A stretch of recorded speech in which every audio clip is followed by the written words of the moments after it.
Hello, everyone, and welcome back to River City Girls 2. So, we're at the top of the school. We have to go down to the bottom of the school. Yay.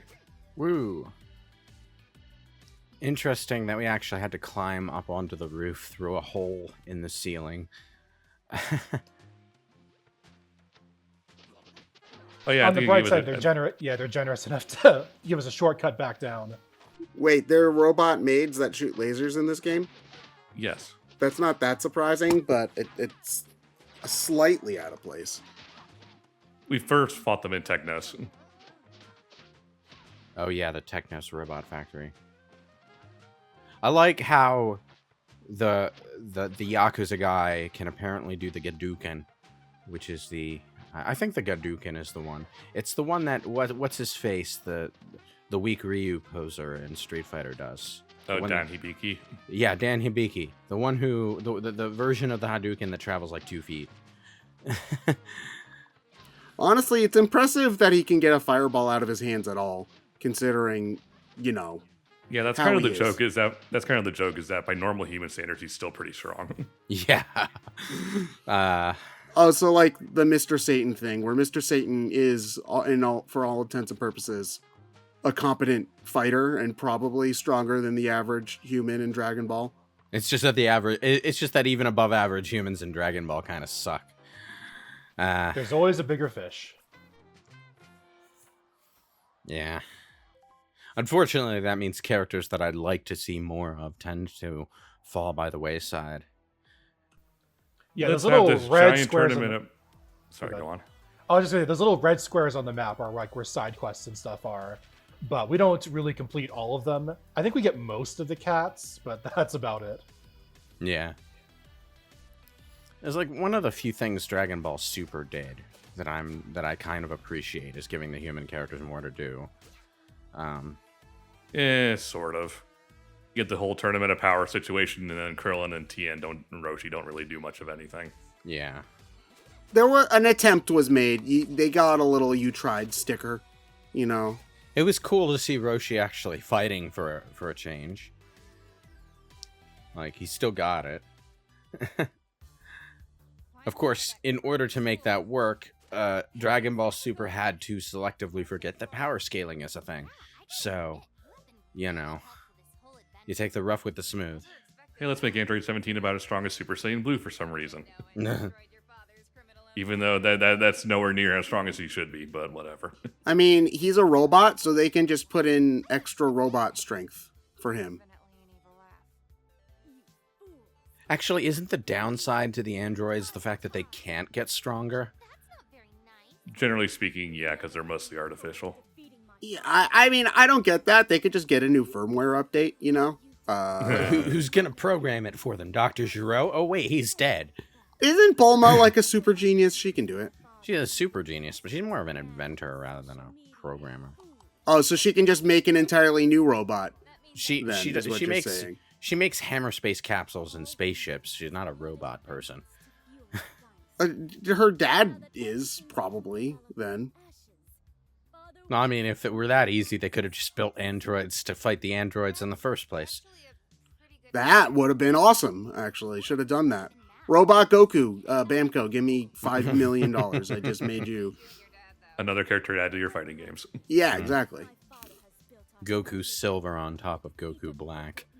What's his special colored Super Saiyan form gonna be? Super Saiyan Lilac. He goes neon, and so he has those his hair is made of gaming rig LEDs, and so they it swaps between colors. How do they even convey the Super Saiyan hair color thing in the manga? It's white. This is a big reason why Super Saiyan happened, is because Akira Toriyama was really fucking tired of coloring in it. I know that. I was talking about Super Saiyan Blue and Super Saiyan Rose. That stuff.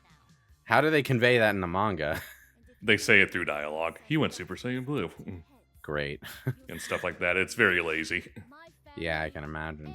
Is there any visual difference between Ultra Instinct and Super Saiyan God? A little bit. I know Super Saiyan God and Super Saiyan Blue were at least invented in the movies, So, the color made sense there, but the manga confuses me. I love how maybe later was an option for the save your friends quest. It's like, we'll do it eventually. Oh, and there's a Metroid time limit too. Yep, you have 20 minutes to go around town and defuse all the bombs. What happens if you don't defuse all the bombs? You lose, and you have to start the quest over again. Huh. The question is, will we find that out the hard way? No, we do it the first time. If you use Spoilers, the fast, Ryan. If you use the fast travel points, you have plenty of time.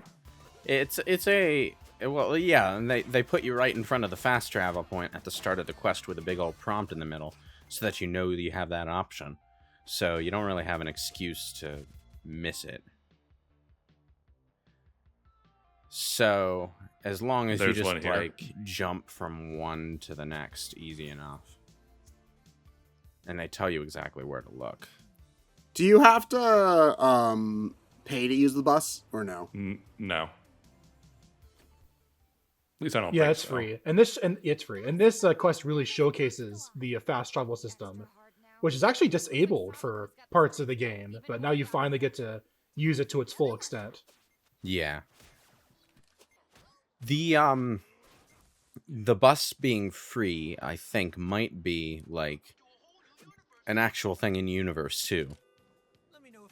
I know that in Japan, in at least certain places, students have transit passes so that they can freely use transit to get to and from school. They might not have this is actually a thing in Persona 5. They might only have transit passes for certain bus routes or certain train routes. So, which is why in Persona 5 you can take the train that runs to your school for free, but if you ever travel to an area in Tokyo that's like off that route, like way to the north or way to the south, you have to pay a bit of yen to do it. Well, I had those back when I was in college. I wish transit passes were a thing where I live, but Maybe it's a California thing. My school's had free lunches, transit passes, all these things that are apparently alien concepts elsewhere. In my area, it's more a matter of the public transit itself not really being very well implemented because everything is so spread out anyway. The only major public transit thing we have that everyone uses is the light rail, and that's that thing that's relatively recent. I say relatively recent as in they added it to the area while I was in school, and it's recent enough that you'll occasionally get some Republican or something complaining about how it's a drain on the taxes or whatever. Oh, But- man, yeah, because God Oof. forbid public infrastructure be used to improve the lives of people, man. The thing is, it's only a bit situationally useful because of how everything is spread out. If you want to get anywhere that's not like directly on the light rail line, which just runs in a straight line from A to B, you have to take the light rail to a bus stop and then take a bus to somewhere else. And then in my case, in order to get to the school I was going to for college, you had to take a bus from the place you took that first bus to get to the school. It was not fun. Oh, well, there's never like a really optimal setup for a lot of these sorts of things. Like if you ever look at the public transit setup here in Boston, it blows. And whenever you see like people's mock attempts at fixing it, it's always really funny because everybody's like, "Oh yeah, I could do a better job at fixing that," and it's just like, yeah, you say that, but clearly, to if make, somebody hard had to a better follow up on. idea, they would have done it by now. So, Man, I like how extra this guy in the tie is. Instead of just doing a regular ass kick, he lifts his leg up and does a Tekken axe kick, and I'm just like, yo, no one actually does that when they're really fighting, It's such an inefficient move. how else are you gonna hit high though? I mean, come on, you've got your low string covered, but you gotta go for those high moves for in case they drop their guard. Jeez. That's what punching is for. Also, you could just swing your leg up and do it with less motion, but you know.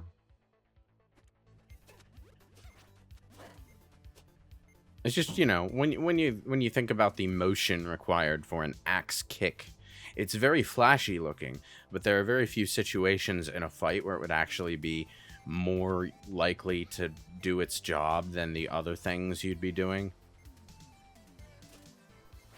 Ugh. I feel like flashiness is part of the curriculum at River City. Pardon our dust, that sign said. Man. That's just making me think Ruby again.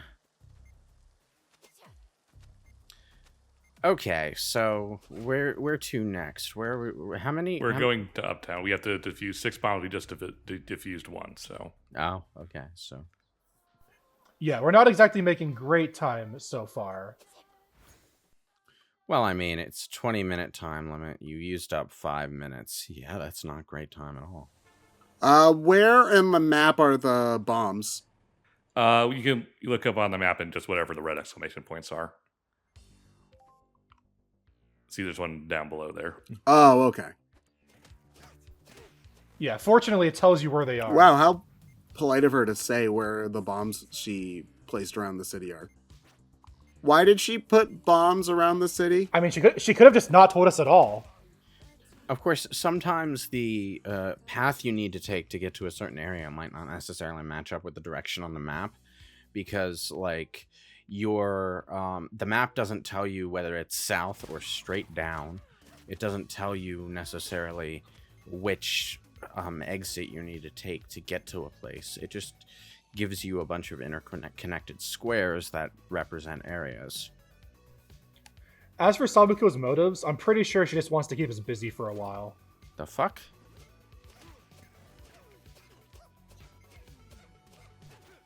Are you more confused by the fact that this girl is considered one of our friends, or by the fact that a dog is running the store?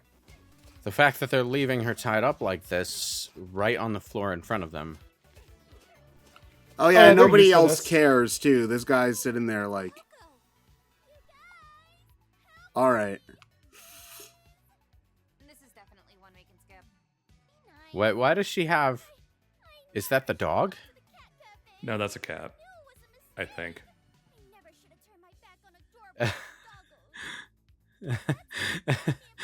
That definitely looks like a dog to me. No, it's got whiskers. It's a cat. Okay. That is a very fuzzy cat. It's like normally when you see a cat, they're drawn with like very fine looking fur, you know? Yeah, that definitely looks more like a dog too, especially with the type of tail that it has. Yeah, but it has whiskers. Yeah, Maybe it's kind of a rough design. a dat or a cog. Neither of those works. And we can't say cat dog because that's taken. Damn it, Nickelodeon. And your catchy ass theme songs. Oh, there's the... Bannon said that the cat was going crazy on the leash, but we couldn't see it because it was behind the counter before. Well, now we can see it. Hey, the animation finally gets to pay off. Get some Also, more wow, stat we're just points, carrying around status. 2,000 Yeah. bucks in our pockets. Yeah. We are not poor anymore. Is it dollars or is it yen? It's definitely got a dollar sign. I assume dollars. This takes place in the Ace Attorney universe. Where is it? California? Is it Japan? Japanifornia! Eat your hamburgers, Apollo. Along with the jelly donut. That's a very unhealthy lunch. I tell you what, any lunch can be healthy if you just swallow a multivitamin tablet with it. Yo, Lewis with the big brain strats. Yeah, bringing life hacks here. It's like, you know, you do have to watch out for having too much of something, and not just sugar, but you know, if you just take your vitamins, it doesn't really matter as so much what you eat. You'll still need to eat variety, of course, because human bodies are programmed to dislike eating the same thing multiple times in a row. But So you're telling me that if I eat nothing but multivitamins, I will be invincible? no, because the multivitamins don't provide calories. And they don't shut your stomach up either, so you need solid food. Invincible. Got it. I'm glad you don't lose progress on untying the ropes just because you got interrupted. Yeah, that would be really annoying. This kind of reminds me of that mission at the start of Mass Effect 1, where you just have to fight your way through an area, disarming a bunch of bombs around the train stop. Of course, that was way easier because it was like one of the first things you did in the game, so they didn't want to make it too challenging. Well, at least it's not like the bomb level in the original Ninja Turtles game, underwater with the dam. I've never actually played any of the Ninja Turtles games. It's a pretty infamous level for anyone who's actually played it. Yeah. You know, when it comes to the Ninja Turtles, I feel like such an old man shaking my fist at clouds, because the only thing I care for, as far as the Ninja Turtles go, is the fucking, like, original comics. Okay, yeah, so really old school. Yeah. Yeah, they're just one of those things that I've never, like, had a huge connection to. Like, this is one of those kind of Gen X millennial divides, I find, where it's just like, oh, you grew up in the 80s, you love the Ninja Turtles, they're your favorite thing ever. And I grew up in the 90s, and I'm like... Yeah, you grew up in the brief period when Power Rangers were all the thing and Ninja Turtles weren't quite around as much anymore. I didn't even really watch all that much Power Rangers either, but that's mostly just because I just didn't. You know? Well, I mean, I saw plenty of Ninja Turtles. It just never grabbed me, you know? So... Like, I caught the 4Kids Ninja Turtles show on from time to time, but it was never, like Lewis said, it was never, you know, my favorite thing. And, I mean, I did watch the old movies. They were good. But it's not like one of those things. It just never lodged itself in my brain as one of those things that I would routinely return to the way I did the Batman animated series or Power Rangers or Sonic the Hedgehog. It's a similar sort of thing for me with what's that other one called? Transformers. I could never get into Transformers.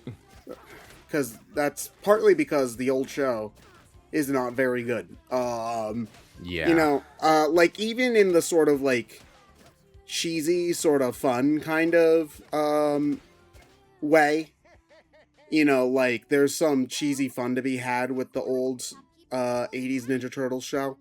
I find nothing enjoyable in the old Transformers show. It just feels like the old, like...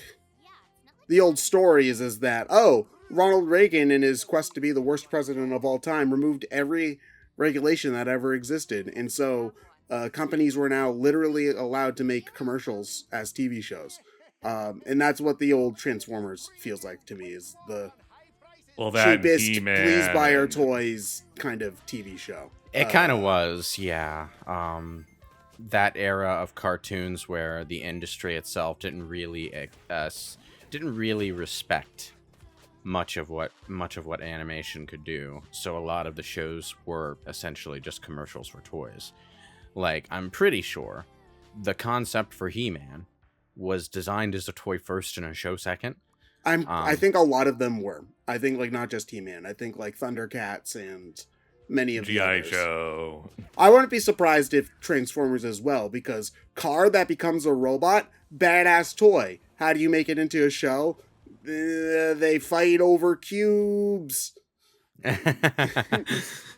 Well, I mean, there are some things that manage to pull that shit off relatively well.